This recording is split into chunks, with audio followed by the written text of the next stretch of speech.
All right, here we go. So I'm talking to, move over, Paul, because people think we're crazy. We got to be covered up for COVID, but I'm talking to my friend Paul, who's a master samurai in all things commissary and all things distribution of consumer packaged goods. And we worked together in my old company for quite some time. He's a smart guy. It doesn't matter who he is. I'll put some contact information in the links below if you want to talk to a consultant who could help you bring your products into the supermarket. He's the guy to pay to do that. Notice how I said pay? Because I would do this for free. All right, so what we're talking about is how I'm going to take good sugar and make it into something, right? So the first thing that's really difficult that I had to consider was, what is this something? So Good Sugar was a brand that I created about 2 years ago because I would have conversations with customers all the time about good sugar versus bad sugar, and the name just stuck in my head. And then I started to think about the idea of having the words really well printed on top of a refrigerator, just saying good sugar. And the more I thought about it, I thought, why not just make it the name? Yeah. So I think the name Good Sugar fits on a lot of great products.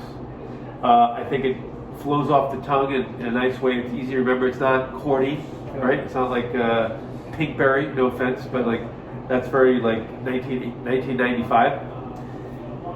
So for me, it feels very clear what advantages I have at this stage of starting a business, as opposed to starting a business just from your head with money and having nothing. The first thing I have is I have a good brand name. I have a pretty decent reputation within the health and wellness food space, especially on the East Coast. I think people know me, retail customers know me. I did nice projects. I was a hard worker, so that's positive. And the third major thing that I have right now is I have a great retail location where I really believe cool brands incubate downtown New York. They don't incubate uptown. Yeah. And so part of the cachet or the mystique that would make people want to come here over going to the deli or Whole Foods is that it's a cool place to hang out. So that's a really important thing about when you build your brand. It's not going to be so easy to do it in other cities, but every city has its area that the people there think are cool. And I think that the word cool is very subjective, right? I don't mean cool like Evel Knievel jumping over 60 cars to get over to the other side. That's cool, but that's not the kind of cool I'm talking about. For me, in New York, I'd have to do a whole separate video on what I think cool is in the East Village for a person my age. Certain aspects of cool can be defined, but it should be defined for every business because cool sells. Because what do people want? They want to be cool. They want to be sexy. They want to feel loved. So you can't overlook the fact that one of the things that will endear people to the product is a feeling that they're cool, that they're doing something cool. So don't lose sight of that fact. This location is cool. I think the Good Sugar name is cool. I think I'm on brand, right? Not on brand. I'm up with the times by calling this a pop-up. I'm thinking about how to make people forget about the old space that was here. So I have a really unusual awning. You saw my awning outside? I'll show you the awning at the end of the video. That's my promise. My graphics have always been really my style. I'm not saying they're good or bad. I think they're styled. They look like me. And if people like that, they'll be familiar with it. And I think the product that we have right now, with the absence of single-use plastic, with being organic, with not high-pressure pasteurizing juice, I think the menu is cool. It's on target. What's changed in 2021 in New York City is that probably half the stores are empty, even though there's 6 million people here, 8 million people here. They're not all concentrated in one area. It's snowing outside, there's a pandemic, people may be tight for cash. We don't know if this is just the worst period of time in the world to get retail. The advantage in retail right now is that landlords are once and for all have been equalized. You can negotiate with a landlord now because they don't have all the power. And so,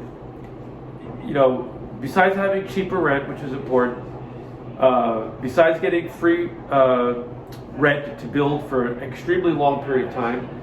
Besides being able to get the landlord to give you money to build out the space, which are three great things right now, there's a few other things which makes getting a lease complicated for startup businesses, which is you could probably negotiate a lower security deposit. You could probably get away without having to sign personal guarantees, and you can have leases that if you have to exit in an emergency because you're bleeding cash, you could probably get the best possible deals right now because landlords just need to fill space. Not every one of them. So getting a retail store that serves a unusual product into the supermarkets, it's going to require help from people like Paul because it's not my area of expertise. I'm a fast learner, and I'm also a really good hunter, meaning if I don't have you and I have to figure it out, I'm going to not quit until I figure it out. So we're recording something. What is that, Paul? That's Paul. Wait, we're recording something. Wait, hold on. We're recording something. This is the great Shonda. Okay. When you have outside help like Paul, you're going to make better decisions overall. Period. Somebody with experience, somebody that can coach you through, someone who has contacts. It's always better to have that. But make no mistake, if Paul didn't want to work with me, I'm not going to quit until I get it done, and I'm going to follow the steps that I know have to be followed until I get to the brick wall. So the steps that I have to do right now is I have to get this place open, I have to perfect the food, and I have to start getting customers to love us and to shop here. We have to obviously get in a position that I had at Juice Press in 2010 through 2013, where whatever existed in social media, whoever the influencers were, they wanted something from me and not vice versa. Media outlets wanted to write stories on us. They wanted to talk about our product, and they wanted to say good things because they wanted to sell newspapers.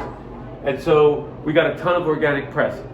The industry changes, and what people want to write changes. I don't think that people are going to write 3-page articles in the New York Times about how to do a juice cleanse. Yeah.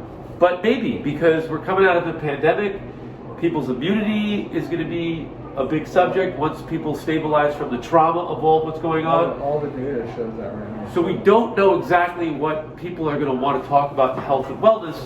So you have to strategize what great story you're selling. It's up to you to brainstorm and say, what would the major publications, whether it's online or print, want to write about? And that's not an easy thing. And people go out and they spend a ton of money wasted on public relations firms and marketing firms that never have to have a deliverable. They just get to take your money and maybe get something. So I'd be very careful with that. Not bad to work with a PR firm that can organize your data and keep you focused in your meetings on what your objectives are. It's not bad to have that. They have key relationships. But in my opinion, in 2021, and this is just not how it works, but you can make it work just the way we rent stores today, the way we would have never pre-COVID. There are a lot of talented people in PR out there that will negotiate deals that will give you a much better chance of getting a positive result. So for me, if I went to let's say he was a marketing guy, I would say, look, how much are your fees? And he would say, they're $5,000 a month. What I do to him, I say, well, what am I going to get that's worth $5,000 a month? Then he could say to me, well, it's going to cost me 20 hours a month in my time to organize data. I'm going to charge you X for that. And then I have contacts with New York Times Magazine. I'm very good friends with the food and wine editor. I'm going to get her to write you an article. This is an example. I'll say, fine, I'll bet. If he doesn't get me that article, I'm not going back with him the next month. That's that. So I can't find the parking marks. I want to go. I loaded up and stuff. hallelujah. Thank you. If he can't get me the article, I move on. Why am I feeding him money? What is he going to do? Now, I might renegotiate with him and say, I'll tell you what, give me those 20 hours a week organizing my marketing data, being involved in the meetings, giving me strategy, etc. And then I'll lower the price of what I'm paying for it, because one of the things I was hoping with marketing and PR was that they were actually going to get me something. By sales. And when you're tight on cash, you cannot afford to burn money hoping that a PR firm is going to get you some lift. End of story. Not, people might disagree with my philosophy. It's a good philosophy. The thing that has to happen in this store that builds a brand is not just that I have copycat products. It's that I have the right copycat products and I have some unique ones of my own. A lot of the things that we're doing here are repetitions of the things that we did everywhere else, and the things that we were doing everywhere else we were copying from somebody else. And so everybody's just sort of recycling an idea and maybe adding a little bit of flavor to it on their own. It's the flavor part to the basics that we carry that make people hunger for this place. Just like they hunger for Dunkin' Donuts sugar and coffee, the same way they hunger for the flavor of Starbucks coffee, they have to have a physical experience here that they crave. That's as far as I'm going to go with telling you my top secrets on what I do to get people's heart and mind to open up to my brand and my concept. But if you're in the health and wellness business, if you don't have a handful of hooks that make people addicted to something to do with your process, it doesn't always have to be the food itself. It doesn't have to be the SKU. It could be how the SKU is served. It could be having phenomenal service people that are always happy and grateful and warm and welcoming. You have to find your niche. My thing, which I share here on YouTube, is that I think that having nice build outs that are clever, that make people look and go, wow, that's really organized and tight, I think that's a hook. I think having a good name, I think having funny postcards, I think having great staff, obviously having great product, all those things are the hook. But ultimately, if the product wasn't good, that stuff fades very, very, very fast. So the product has to have a component that psychologically the customer says, when I go to Good Sugar, this is the healthy part of my day. You understand what I'm saying? Yeah. So once we get that, we have volume of people flowing through the store every day. We now have a real world controlled focus group slash, what do we want to call this again? It's an incubator. People love that term. It's more of just a focus group. If I make a dish and I love it, and I put it on ice, and I promote it, and it's on the menu boards, and I serve it to people to sample it, and the following week nobody comes back to buy it, it's probably not a good item. So we give it a couple of weeks, and we see what we could do to get its position to change on our product mix. And if it doesn't work, then we quickly kill it, because we're in the innovation business. We can't afford to allow things that don't sell to linger just to fill space. We shouldn't have to just fill space. If we just have to fill space, it's a sign that we don't have something in the business model right. Something's missing. No pipeline for R&D. No pipeline for R&D, he said. Okay, but it's also other things. We might have picked a soft location. Our PR and marketing strategy might not be working. People might not like our color theme. They might not like the look of my face. There's a whole bunch of things that we have to quantify to be able to analyze why something's not clicking. And sometimes it's just bad luck. Sometimes you get everything right. The location, the staff, the product, the timing. You're handing out free $10 bills to the world and they don't want to shop with you. It's just sometimes bad luck. And so as an entrepreneur, you have to get used to the idea that if you're trying a lot of things are not going to work. And that's that. Narrow and deep. Well, I wouldn't use that. That sounds like a porno. He said narrow and deep. That's what she said. So in conclusion of this very broad subject range in retail, what I would say is that watch this boring video as many times as you can to memorize all the stuff that I'm compressing into a tiny space. There are a lot of aspects of what will make Good Sugar in this retail space work. A lot of things, a lot of details. Retail is detail. once we get to a point where we see that the customer is consuming and enjoys the product and they're saying good things and the audience has spoken, there's a critical step right here, which is, one, do I take on investment money? Do I have access to the right investors? You don't take it until you need it. Don't take it till you need it. That's what he said. Which is silly because when you're an entrepreneur, you always need it, right? Okay, so it's, do I go out and get investors to expand the concept? Do I find a different type of investor who wants to invest in building up more infrastructure, things that don't necessarily have a direct return on your investment, but let's say, for example, we wanted to build this into a franchise, we might have to take 6 months with a team of 3 people organizing that, and legal fees, etc. You might have to drop a few $100,000 to get ready to become a franchise. It just depends on what direction you want to take the business. My direction is I have a lot of open-mindedness when it comes to where this business will go. I'm okay with the idea of franchising. Not so happy about the idea of a chain, which I can talk about at another time. I'm happy with the idea of just having one store be great if the money flowing in is enough to make it worth the effort. I am happy to the idea that if the right investor came along and said, wow, this guy's a genius, let's give him $50 million, I'll take it. Probably not going to happen, right? But I'm also open to... I'll say one more thing. What? So regarding... But they might not be able to hear you, man, because you're mumbling back there. Regarding when I said don't take the money until you need it, that means that not necessarily, hey, your business is running and you're out of cash and you need it. It's always good to plan ahead, and when you have it, it's easier to get it when you don't need it, but you need to plan in a way that, hey, you know what, in 6 months I'm going to be out of cash, so I need to have the money in the bank right now to get out there. It's a very important subject that he's talking about. If you have, this is my judgment, and it comes from my personal experience. If you have a weak concept that is not timely, that is not put together with a team that's cohesive, you have to chase money.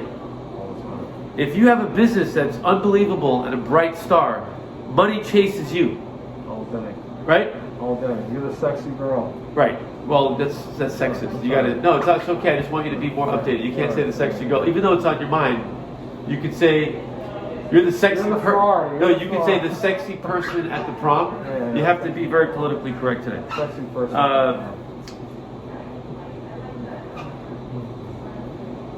You have to take this business the way you build your character, the way you build your life. You have to take it step by step. You can't rush the process. Having a retail store, to me, that works is the coolest way to launch every type of brand. Whether you're selling pillows, cornflakes, technology, clothing, earrings, having a retail store to interface with the customer makes the brand cool to me. Okay? I don't know, I might be old school, but I remember when I was growing up, there were products that were advertised on TV all the time, and they try to take advantage of their disadvantage by saying, not sold in stores. And when I heard that, because I'm in retail, I knew right away that if it's not sold in stores, it's generally because it's a shitty product. Generally, there's always an exception. So, analog retail stores still exist. We don't live in the Amazon bubble yet. Every concept that I have ever seen in my life, when it has a retail store, it does better. Just depends on the business model. Like, for example, when Equinox is opening a new gym, they take a retail store right there to sell membership. They don't have it like in a loft. They need people to walk by. They need people to experience the brand in the three-dimensional world, and then they can make a transaction. I see the same thing when I look at condominiums. When they're building condominiums and they get to a certain phase of construction, many high-end condominiums will have a retail store to sell condominiums with a full showroom. And they do it because they know that it's a way to get people to relax about the brand. It's a way to get people shopping. Maybe they don't want to make a purchase. So that's why I'm in retail today. Also, retail, I have to be quite honest, it's extremely easy for me. I'm not afraid to mop floors, open doors, clean disgusting things. Whatever has to be done in retail, I am completely excited and happy to do it. I get my latex glove if the jobs get nasty. People struggle in retail if they don't think like that, because there's so many nasty jobs that have to get done. When you own a restaurant business, oh my God, you better be ready to do your karma yoga. All right, peace.